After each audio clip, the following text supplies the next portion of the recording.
Well, the black flag of ISIS and al-Qaeda now being raised over the capital of Damascus, Syria. The country's president, Bashar al-Assad, now in Moscow, Russia.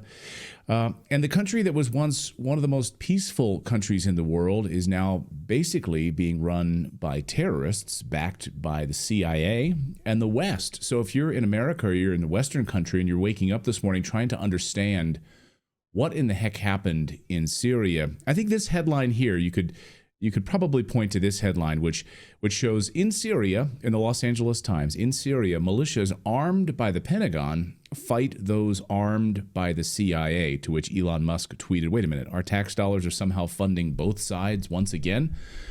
And now that country lays in ruins today. For insight and analysis on Syria, let's ask Syrian journalist Kevork Almassian, friend of the show, who's clearly not gotten very much sleep over the past couple of weeks.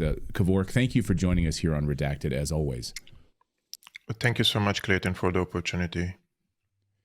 So where do things stand right now? I've seen it thrown around on social media that what we know of Syria as a country will cease to exist. Is that an accurate depiction, or are they being hyperbolic here? I don't want to make bold predictions, but I think this is going to be the case. I think Syria, as we know it, is over. Syria was not only peaceful country, but it was secular country in its unique way. And it's not like the Western secular countries. Secularism in the West usually means the separation of the religion from the state. And it also means that somehow going against religions. But in Syria, secularism meant that all religions and sects and minorities and ethnicities and the majorities all coexist, and they are equal in front of the law. And the government had a strong, let's say, Jacobean force to even force this lifestyle on the people if some of the radical groups or radical, let's say, sects try to change that reality.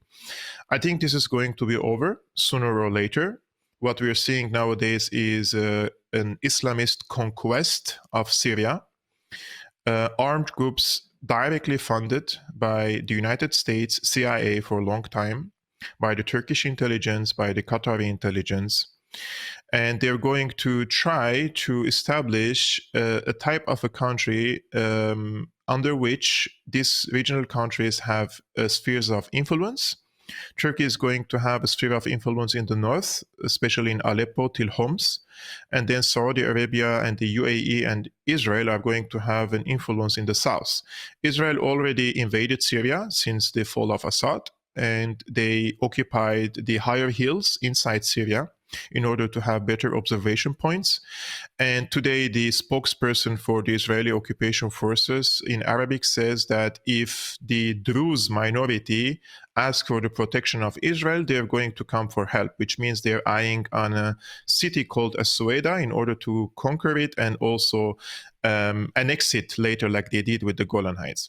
The groups on the ground who marched from Aleppo and they were unleashed basically by Erdogan, they call themselves Islamists. They say they want to establish Islamic State. I'm not analyzing these things. They are the ones say that our fight against Assad was to remove a secular infidel regime, as they describe it, and establish an Islamic State. And in the Western governments labeled this group, which conquered Syria, as a terrorist organization because HTS was basically al-Nusra Front, which is the offshoot of al-Qaeda, and Jolani was basically the founder of the offshoot of al-Qaeda in Syria, and he was part of ISIS. Then, because the CIA always have brilliant ideas, as we know historically, I'm just being sarcastic, they tried to rebrand this guy. So they changed the name of the group, and they asked him to start wearing suit and giving interviews to American press. It started with PBS, and now it's CNN. It's unbelievable. So CNN, yes, and in fact, Caitlin Johnstone, great journalist Caitlin Johnstone, has pointed out, it's basically like the Democrats in Washington have tried to rebrand this terrorist as a woke good guy. Like, forget the fact that, yes, he beheaded a lot of people. Yes, forget the fact that he's part of al-Qaeda. Now he's our guy, and he's CNN putting him on the air and trying to normalize this guy. If you remember, Clayton, after October 7, what they said about Hamas, everything they said about Hamas, that Hamas has allegedly committed all these crimes were all committed by the group of al-Jolani. And we have video evidence, and we have countless number of videos showing decapitation, slaughtering people, cooking people's heads, severed heads, and basically killing women for leaving their home and accusing her of adultery.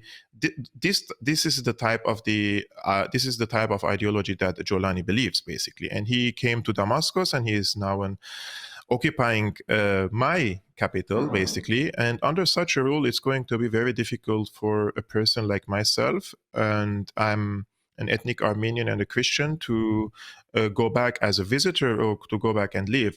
It's not like they're going to kill everyone now in the streets, because they are now in the process of controlling all the state institutions. But on the long run, Syria is going to become an Islamic state, under which what will happen?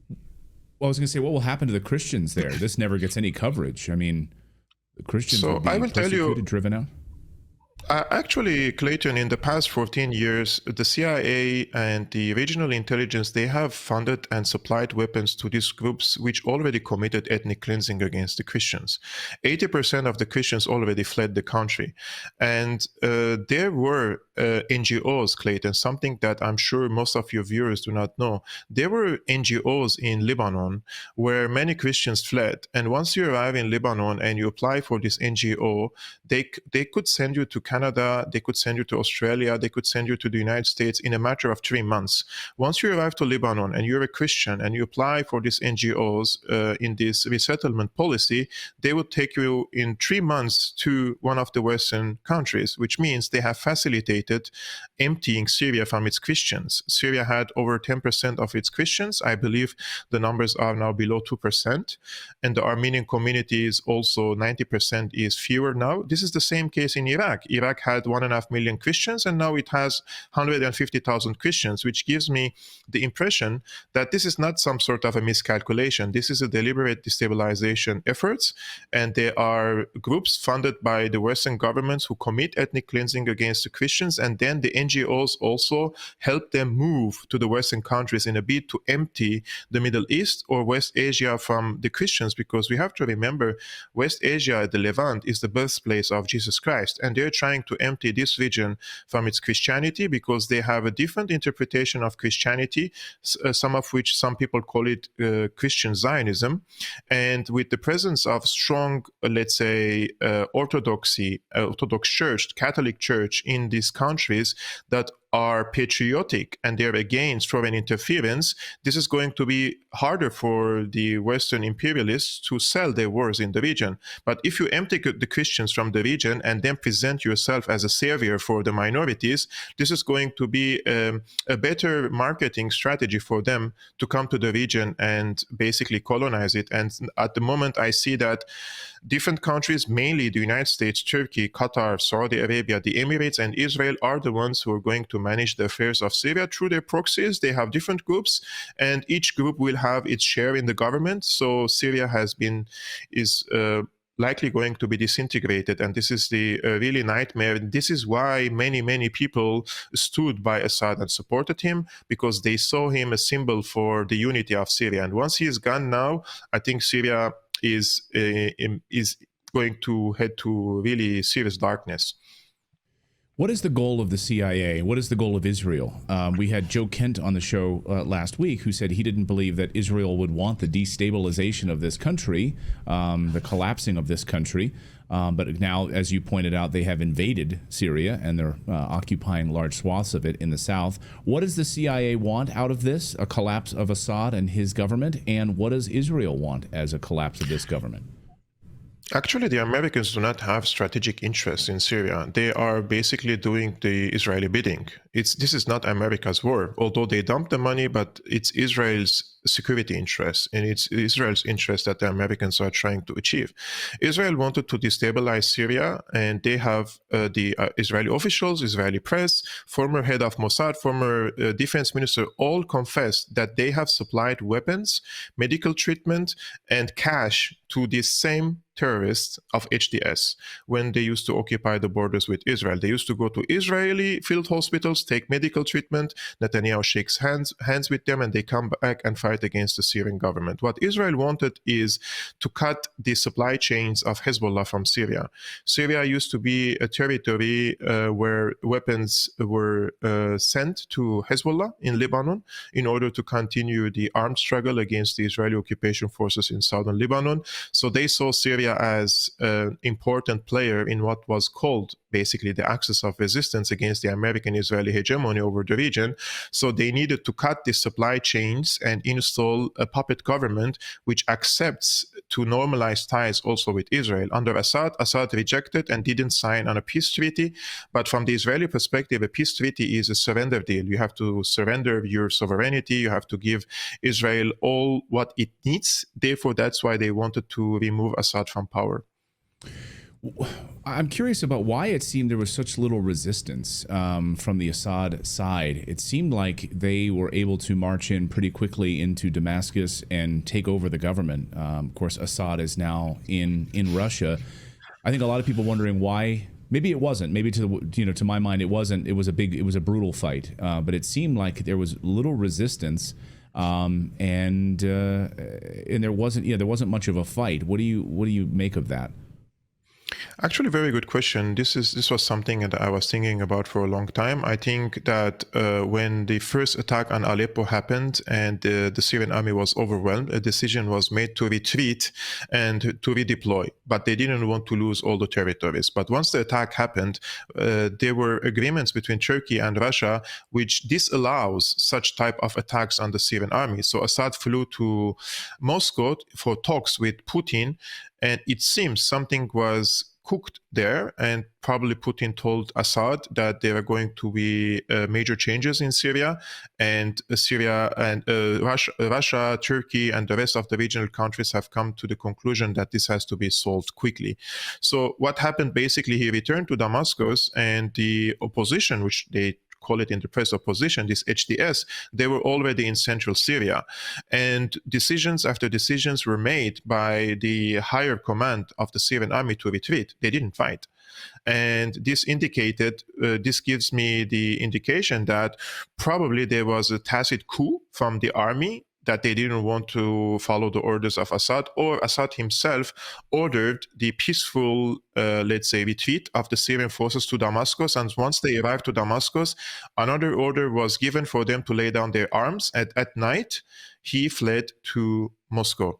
And this is something I believe was unbelievable for many Syrians to see Assad leaving the country, and many people who believed in Assad for being this symbol of resistance against American hegemony has crumbled, and many people were very disappointed by this, and many people now call him a traitor because they expected him at least to stay in Damascus and follow his constitutional duties, and just tell to the people honestly that there is a deal, and this is above our capacity to resist. If the international powers have agreed, let's make a deal, 6 months transitional period, and we hold new referendum or elections, and then I leave. But he didn't do that. He left at midnight to Moscow, which was very, I would say it was humiliating for himself as well, because then his name in the history will not be written in the best way that he may have wished for. Right. I'll get you out of here on this, Kevork, which I know you haven't slept in many days. You've been sharing photos of your old neighborhood where you grew up in Syria and family. Just your thoughts as you see these images and these individuals walking through your old neighborhood where you would go to school.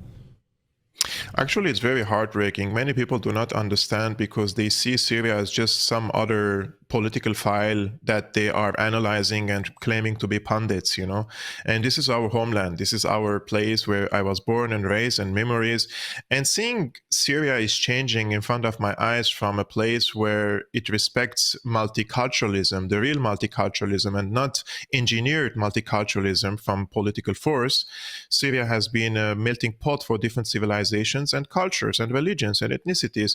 And seeing now my country is occupied by this internationally designated terrorist group, on Jolani's head there is $10 million bounty, and he's just moving around like and accepted by everyone, and he's now a diversity friendly, and he is now probably next year he's an ally for the LGBTQ community. I mean, the rebranding is really it's serious. I mean, if you see the rebranding, you know that this is a democratic rebranding, because they're using the same terminologies that they always use to sell their narrative to the people: diversity, multiculturalism, this and that. But Jolani himself doesn't believe in multiculturalism and doesn't believe in all these things. But he's a stooge, he's a proxy. So the U.S.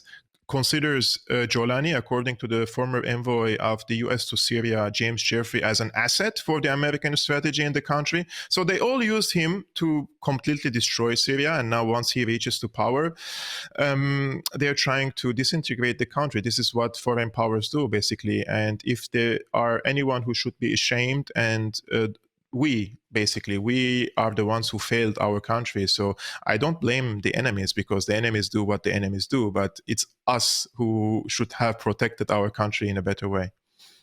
And CNN elevating this guy. Yeah, pretty soon he'll be the next spokesperson for Bud Light, I wouldn't doubt, as well.